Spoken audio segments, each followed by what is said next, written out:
Violence and intimidation now on both sides of the aisle. A boulder flies through the window of House Majority Leader Kevin McCarthy's California office. This as someone leaves an explosive device at the New York home of billionaire investor and donor George Soros. Joining me now to discuss is the Majority Leader himself, Kevin McCarthy. Congressman, it is good to see you this morning. Thank you very much for being here. Well, good morning, and thanks for having me back, Maria. So you were not in your office when the boulder went through the window? No, this was Saturday night at 9:54 p.m., and individual threw a great big boulder through, entered the office, and another person entered as well, and they stole equipment. I don't know if this is politically driven. It might be driven more just from the idea of stealing in the office, but it happened this Saturday. And you have pictures of people on video, right, walking out of the office? Yeah, we have security around the office. We put the cameras throughout, and you could see them literally breaking in, walking in and stealing. So I posted it on my Instagram for the community. Does anybody know these two individuals? Tell us who they are. They broke in, they stole office equipment, and we want to make sure we're a little safer. But in California, the Democrats have changed the laws where they give this early release or you don't have any jail time, and it's really moved the crime rate in California up. And you're seeing that. Tell us about that. We have not spoken about that before. I mean, here we are 2 weeks before the midterm elections, and the upset in terms of the mob mentality is worse than ever. What are you seeing in terms of the midterm elections and the sentiment where you are today? Well, you've watched this with Maxine Waters and others intensifying, where you saw Mitch McConnell recently at a restaurant or Ted Cruz at a restaurant, encouraging people for this behavior that's not acceptable. One thing about America, we believe in civil discourse. I mean, you could disagree with someone and not be disagreeable, but it's in your face and encouraged from the Democratic side.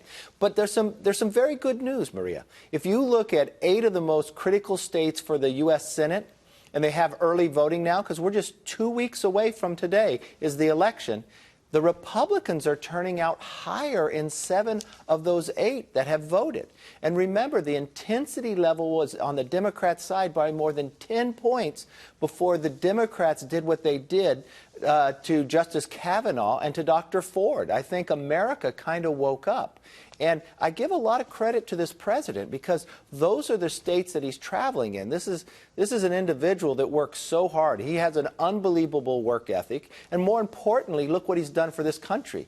You know, the Economic Forum has just rated America as the most competitive country in the world. And we have not been here for a decade. And why did we get back here? Because the policies of what happened that we've been able to pass, from tax reform, from the regulation cut, what we did to end human trafficking online, and what he's going to sign when it comes to opioids. This is a movement that America is on the comeback. You look at the number of jobs that are being created. In August, the manufacturing jobs are back in America. We want to be able to maintain that and grow that even further.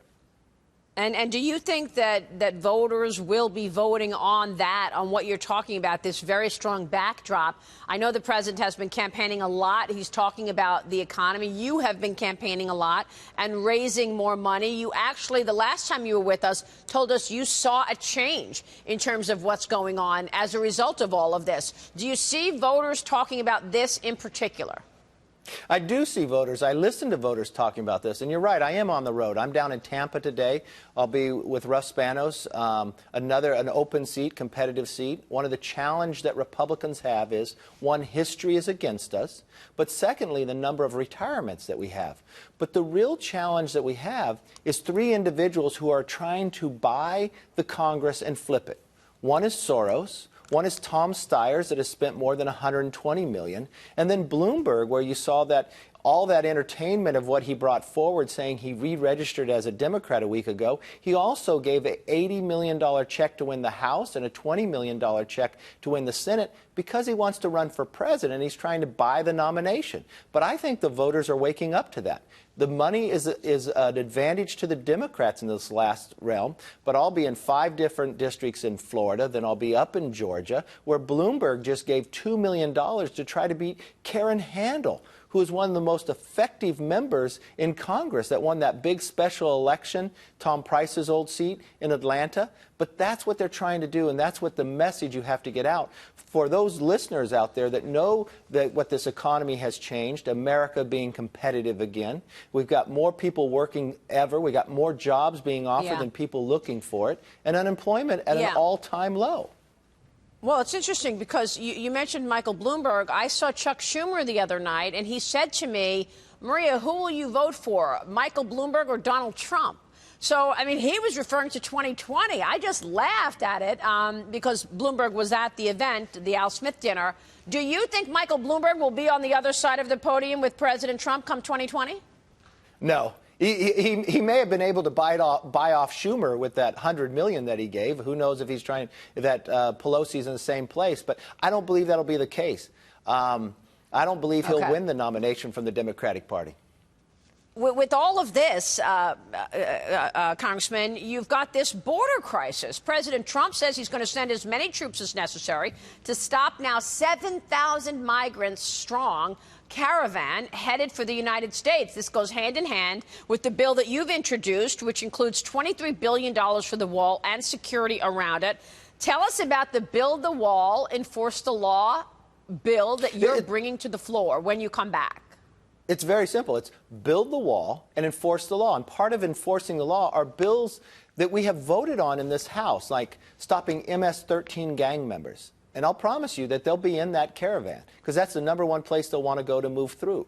Also, about sanctuary cities, these cities that actually harbor and go against federal law that encourage individuals to come through. You want to be able to, and what we're finding in this caravan today, there are a number of people who've been deported 3, 4, 5 times. That's a real challenge of where we move through. And then some of these cities that are being run by these liberals are now allowing illegals to vote. You look at San Francisco. If you're in a school board election, you can vote in those elections. And think how far they would move if the representative from San Francisco actually becomes the Speaker of the House and Nancy Pelosi. She'll take those policies, because when I brought a bill to the floor condemning that, more than 140 Democrats either voted no against that or voted present. The same thing they did when we wanted to honor ICE. They want to eliminate ICE. So we need to have border security. This caravan shows it. But another big point here, Maria, we had a bill on the floor to deal with immigration reform. The security dealt with DACA and also dealt with ending this catch and release, which is encouraging these individuals to come across the border because they can enter this country illegally and stay here on a catch and release. Look, we are a country of a rule of law. And if you break the rule of law, you're going to break society.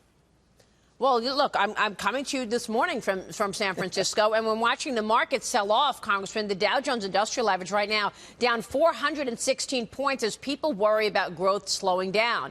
The president, in the meantime, is talking about tax cuts 2.0. He wants to push this new middle-income tax cut through Congress after the midterm elections. He says Kevin Brady is working on it in House Ways and Means. If the economy is doing so well, why do we need another tax cut plan? Well, what we're talking about, remember, right before we left, Congress passed and made it permanent the individual rates, and the Senate needs to take those up. But he's also looking at middle income, a place that we could continue the growth and continue America's comeback.